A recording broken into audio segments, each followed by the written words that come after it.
Nadamay pa si Russell Westbrook sa free agency ni LeBron dahil base kay Sham nagsimula di umanong magkaroon ng issue si LeBron at Lakers nung si Russell Westbrook matrade papuntang LA noong 2021-22 season.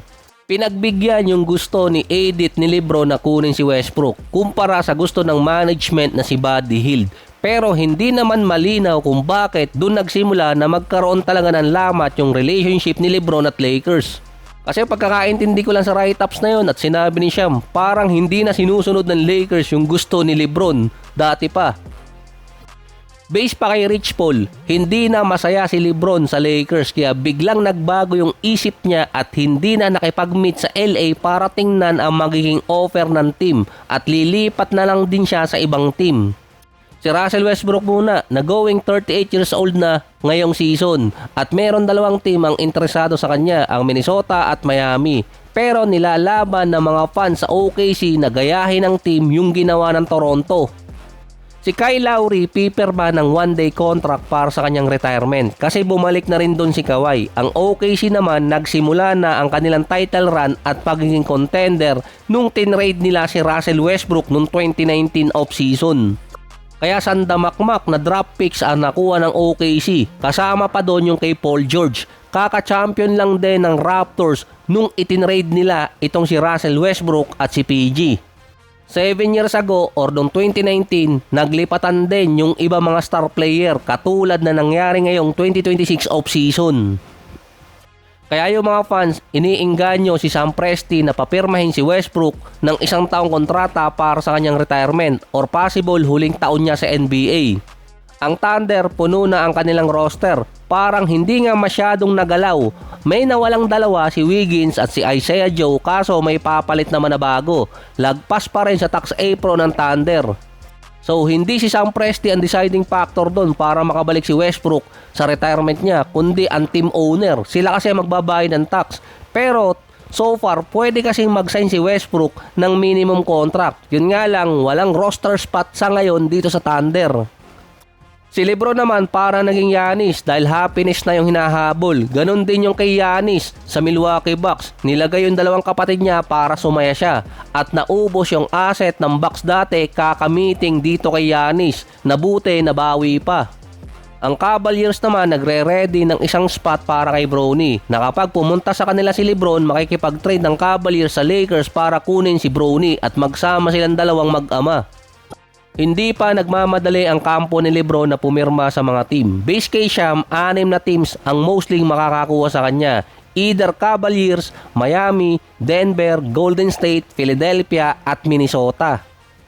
Nag-reach out na kasi or kinontak na ng Denver ang kampo ni LeBron. Base kay Rich Paul, ang Nuggets ang legitimate destination para kay LeBron dahil kina Gordon, Jamal Murray at Nikola Jokic.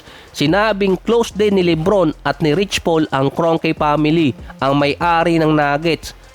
Since 2018 pa, close itong si LeBron kay Josh Kroenke. Sinabi to ni Rich Paul sa kanyang podcast kasama si Max Kellerman. Sa 6 na teams na sinabi ni Sham na possibility mapuntahan ni LeBron, ang Nuggets ang least expected team na makakakuha sa kanya kung via salary ang pag-uusapan. Walang cap space ang Nuggets para ma-assign si LeBron. Pwera lang kung gagawa ang Denver ng transaction, parang kasama na doon na si Nikola hindi muna pipirma ng kontrata this off-season or kaya si LeBron kukuha ng minimum. Pero duda ko hindi siya kukuha ng minimum dun dahil mula 50 million bigla siyang babagsak ng 3 million. Mostly mga 20 million pwede pa.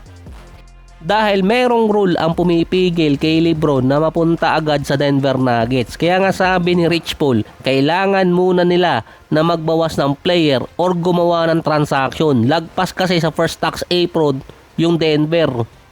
Base din kay Rich Paul, mas okay na i-trade ng Nuggets si Christian Braun kumpara dito kay Cam Johnson. Pero kung titingnan sa stats, mas okay i-trade si Cam Johnson kesa kay Braun dahil leader ng pass break ng Nuggets si Braun. Pero kung titingnan kasi sa contract, mas mahaba pa yung kontrata ni Christian Braun na aabutin pa until 2031 kumpara kay Cam Johnson na until this year na lang or next season na lang, expiring contract kasi siya. Kaya so far, hanggat hindi pa nakakagawa ng transaction ang Denver para makagawa ng cap space, least expected na pupunta ng Nuggets si LeBron. At ang pinaka-chance talaga ng Nuggets nun kung pipirma itong si LeBron ng minimum contract. Napakalaki ng ibinaba ng kontrata ni LeBron nun kahit sabihin pang nasa 40 plus na siya.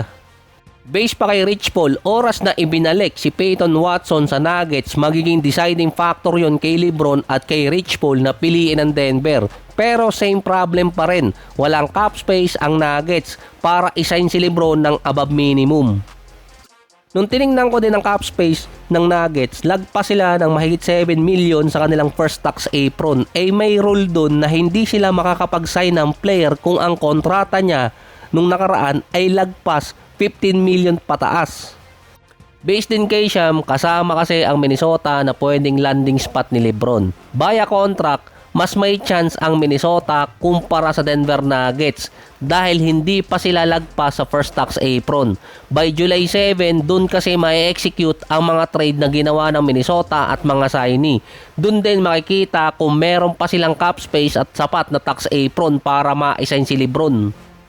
Kinontak na rin ng Minnesota ang kampo ni LeBron at pinitch nila na makakasama ni LeBron sa Minnesota si Anthony Edwards, LaMelo, McDaniels at Rudy Gobert. Sa lineup kasi na yan, pwede makasama ni LeBron ang kanyang teammates sa 2024 Olympics at ilang beses din dinurog ni Edwards at McDaniels yung Denver Nuggets. Pero sa ngayon, hindi pa alam kung nag-upgrade ba ang Minnesota or nag-downgrade dahil nawala yung dalawa nilang big man. Dahil kung pagbabasihan lang din ang contract, ang nangunguna kasi sa 6 na teams na yan na pwedeng puntahan ni LeBron at makakapagbigay sa kanya ng mas malaking kontrata ay Golden State. Available kasi yung 15 million na mid-level exception sa kanila kumpara sa Minnesota, Denver at dito sa Cavaliers. Yung Miami, ganun din, limited na sila.